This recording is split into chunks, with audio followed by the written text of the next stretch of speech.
Banyak yang merasakan praktik penegakan hukum yang seolah tajam ke bawah, tumpul ke atas. Tajam ke lawan, tumpul ke kawan. Kita tahu, mengamankan kawan politik dari proses hukum adalah obstruction of justice atau menghalangi penegakan hukum. Sedangkan menggunakan instrumen, saya ulangi, menggunakan instrumen hukum untuk menghabisi lawan politik, namanya abuse of power, penyalahgunaan kekuasaan. Senjata makan Tuan Gus, AHY sebut era Jokowi demokrasi menurun, lah AHY malah bongkar aib SBY di masa lalu. Ditulis oleh tim redaksi jurnal, dikutip dari berbagai sumber. Halo, kembali berjumpa dengan suara Fani Bakri di channel Jurnal 45. Ketika ada lawan yang berbuat kriminal kemudian diselamatkan, dia mengatakan ini adalah obstruction of justice. Dan itu tidak boleh terjadi di Indonesia. Bener, tapi telat. Itu udah terjadi di era bapak lu. Kita semua justru pasti masih ingat apa yang dilakukan oleh SBY yang berkaitan dengan obstruction of justice dan juga abuse of power.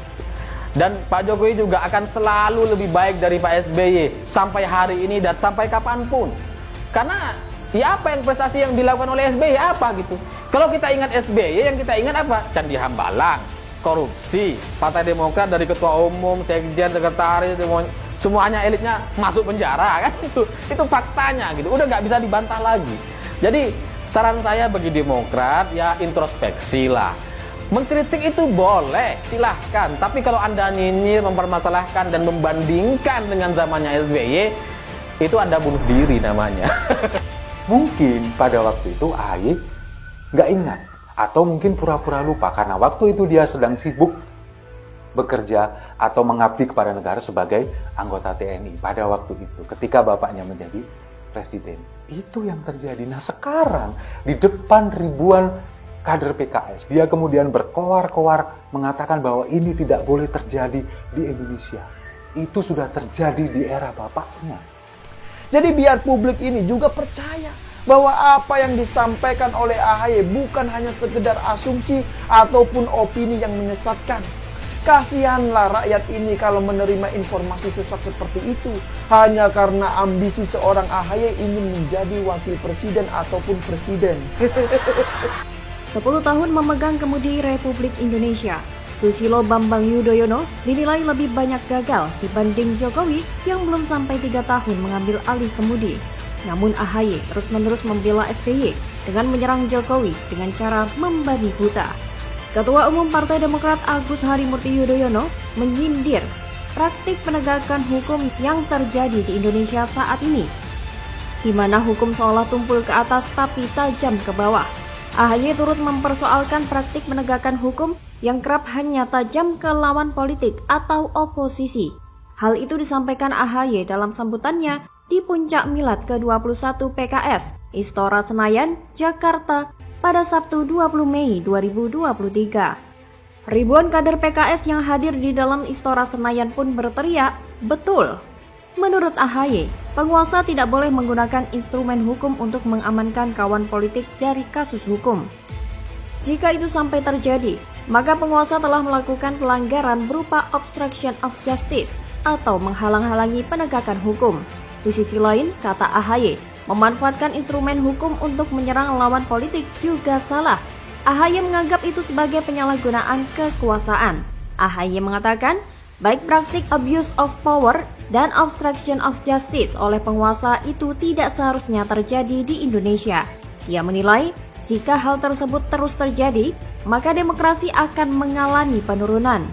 Apa yang diungkapkan oleh AHY tidak seperti yang ia klaim, karena semua yang AHY ungkapkan justru bertentangan dengan fakta yang ada. Fakta yang ada, era SBY lah yang justru demokrasinya yang turun, membungkam para pengkritik. Tak perlu kita membuka data lama mengenai berapa banyak aktivis hingga pejabat yang dilaporkan karena mengkritik saat eranya. Bahkan mantan Ketua KPK, Antasari Ashar sendiri mengaku dikriminalisasi SBY. Harusnya ada pengusutan lebih jauh mengenai kasus mantan petinggi KPK ini. Karena tuduhan pembunuhan yang diarahkan setelah penangkapan besan SBY, Aulia Pohan, untungnya publik cepat lupa. Dan saat AHY konferensi pers teriak dikudeta, hampir tak ada berita kriminalisasi Antasari dan sebagainya. Maka kini rasanya mereka harus diingatkan lagi soal Demokrat yang bukan milik SBY atau dinasti Cikeas. Bahwa 99 pelopor Demokrat memang mengusung sosok SBY yang mengaku dizolimi saat itu. Tapi bukan berarti partai ini milik SBY yang harus diturunkan turun-temurun ke anaknya seperti kerajaan. Sebelum jauh-jauh menyebut era Jokowi anti kritik atau membungkam lawan politiknya, berkacalah dulu dengan sepak terjang Pepo dengan Demokrat yang seperti air susu dibalas air tuba. Seharusnya AHY dan Demokrat berkaca pada dirinya sendiri yang terkesan anti kritik terhadap suara internal partai, bahkan acuh dengan masukan dari pendiri Demokrat sendiri. SBY lah yang selalu membanggakan keluarganya bak gula hingga menimbulkan penyakit. Dari cerita para senior dan pendiri Partai Demokrat soal bagaimana SBY ternyata mengkudeta Partai Demokrat dan menjadikannya sebagai partai keluarga.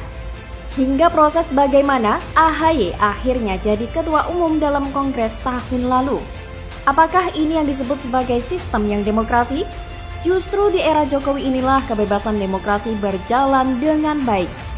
Di era SBY dulu, lawan politiknya kadang berusaha melempar isu tapi tidak ada isu penggulingan. Era Jokowi lebih barbar. Ada berbagai upaya untuk menggoyang pemerintahan. Belum lagi gerombolan penjual agama berkembang biak. Politisasi agama pun sangat kencang saat ini. Tapi Jokowi menyikapi dengan santai, tidak baperan atau prihatin. Sedangkan zaman SBY dulu tak ada orang teriak kriminalisasi ulama, tak ada pengaitan isu melalui agama, tak ada isu-isu PKI, justru zaman SBY jauh lebih enteng dan ringan. Makanya bisa sambil bikin album lagu kan? Kita malah mau lihat apakah SBY seperti Jokowi yang saat ini diserang lewat politisasi wabah corona, isu PKI dan narasi khilafah yang bergerak diam-diam. Mungkin media sosialnya bakal diupdate tiap menit selama sebulan. Bagaimana kalau menurut Anda? Waduh, wajah baru Rocky Gerung ungkap Anies Baswedan tidak pantas dipilih dalam Pilpres 2024, tamparan telak nih bos. Halo, selamat datang di channel Jurnal 45. Kan orang udah pikir kalau Anies jadi IKN akan dibatalkan, kereta cepat akan dibatalkan. Tapi sangat mungkin juga Anies bilang enggak, separuh-separuh. Nah di situ yang saya sebut tadi, Anies mau ngapain? Kalau separuh-separuh, mending kita dukung Pak Jokowi. Sekalian gitu ya? Sekalian aja kan. Itu jadi beban. Atau kasih Gibran aja kan. Ngapain pilih Anies kalau dia separuh-separuh? Kan itu intinya, itu yang saya bilang tadi. Ya saya bisa pahamin itu, pasti Pak Jokowi menempatkan positioning beliau barangkali sebagai pemimpin koalisi partai-partai pemerintahan ya. Dan beliau tidak menganggap lagi Nasdem ini di dalam koalisi pemerintahan untuk sementara ya. Tapi komitmen Nasdem sendiri di pemerintahan? Ya tetap.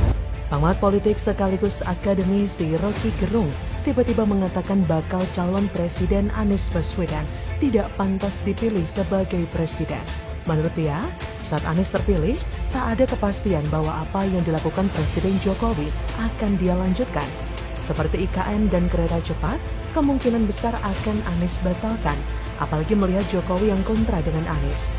Rocky bahkan menyarankan kalau tidak mau ada perbedaan dan Anies tidak tegas menunjukkan sikapnya, apakah melanjutkan atau tidak, lebih baik masyarakat memilih lagi Presiden Jokowi atau sang anak Gibran Raka Buming Raka. Ia menyebut istilah memboikot adalah cara menguji moral seseorang dan itulah elektabilitas yang sebenarnya. Ia pun menegaskan jika Anies pemikirannya di Pilpres 2024 hanya separuh-separuh. Tidak tegas, kenapa harus dipilih? Kenapa nggak milih Ganjar? Pernyataan Rocky ini secara gamblang memberikan penegasan bahwa Anies memang tidak pantas menjadi penerus Presiden Jokowi. Dan jika Anies menjadi presiden, dia tidak akan melanjutkan seluruh program yang Jokowi gagas. Jelas sekali semua akan dilakukan perubahan sesuai apa yang dicanangkan koalisi mereka. Padahal yang sedang dibutuhkan negara ini siapa gerangan yang akan melanjutkan perjuangan Jokowi untuk mengganti status Indonesia sebagai negara berkembang menjadi negara maju. Jika Rocky berpendapat perubahan yang digagas Anies dan koalisinya tidak akan melanjutkan program Jokowi, ada satu hal lagi yang akan mendukung ketidakcocokan Anies meneruskan Jokowi. Lihat saja rekam jejaknya yang melanjutkan kepemimpinan Jokowi di Jakarta. Berhasil tidak? Lihat saja sudah berapa banyak uang rakyat Jakarta dipelorotin untuk anggaran aneh seperti lem iPhone, pulpen, dan anggaran lainnya yang jumlahnya begitu fantastis. Belum lagi uang rakyat Jakarta yang dipelorotin untuk menggaji tim TGUPP yang gaji ketuanya melebihi gaji seorang menteri. Dan bukan? Apakah ada yang tahu apa hasil kerja nyata dari ketua TGUPP yang dibentuk oleh Anies dan digaji dengan uang rakyat? Dan kita juga menjadi saksi bagaimana situasi Jakarta pada era Anies yang semakin semrawut. Trotoar diperlebar tapi malah dijadikan lahan parkir atau tempat berjualan. Warga Sunter yang waktu kampanye selalu yasinan untuk memenangkan Anies tapi mereka malah merasa diperlakukan seperti hewan saat digusur seperti yang diberitakan. Belum lagi janji manis Anies tentang OKOJ yang katanya dimodalin punya bisnis, disediakan tempat usaha, dan dicarikan pembeli seperti spanduk mereka saat kampanye. Saat kampanye mengumbar kata-kata manis bahwa akan diberikan modal usaha, tapi setelah menjabat sebagai gubernur, Anies dengan mudahnya mengatakan bahwa memang tidak ada modal dalam program OKOJ. Jadi bisa dibayangkan berapa juta rakyat Jakarta yang sudah tertipu dengan rangkaian kata-kata manis tentang program OKOJ saat kampanye dalam Pilkada Jakarta dulu. Dari kasus ini kita sebenarnya sudah bisa menilai sendiri bahwa ada yang menghalalkan segala cara demi meraih kekuasaan. Sebenarnya bukan hanya dari kualitas kinerja atau antitesa Jokowi, kemungkinan besar Anies tidak akan menjadi capres itu semakin nyata. Karena elektabilitas Anies di beberapa survei semakin anjlok. Bahkan di survei terbaru dari lembaga survei, raihan suara mayoritas masuk pada Ganjar dan Prabowo, sedangkan Anies kalah telak. So bisa dipastikan Indonesia bukan hanya akan bernasib sama dengan Jakarta selama 5 tahun terakhir ini jika Anies yang menjadi presiden, tapi juga akan gagal sebagai capres. Bagaimana menurut Anda?